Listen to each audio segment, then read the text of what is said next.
Ito, the key in bodega. Based on my personal experience, yung nagbigay sa akin ng life-changing gain is yung pagbubodega. Yung nag-accumulate ka ng shares, kung stock market yan, nag-accumulate ka ng satoshis kung Bitcoin yan, over a certain period of time. Pag nagbobodega po kayo, hindi mo talaga matatimingan yung pinakamababang price. Ang style sa pagbubodega is to buy regularly. Pinoprogram mo yung buying mo. You want to buy weekly, you want to buy monthly, you want to buy quarterly, or you want to buy every may long red candle yan, or you want to buy every time na hihit yung support.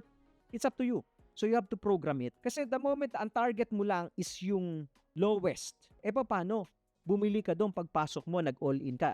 Tingin ko ito na yung lowest price. Paano kung tumagos? Naka-all-in ka na. So, ang pagbubodega po, you need to program your buying, regularly, over a long period of time. Ito po, ginagawa doon sa mga assets na naniniwala kang may potential. Like Bitcoin. Kasi even, imagine mo, long term yan. Hahawakan mo ng Bitcoin. Minimum 4 years na hahawakan mo yan.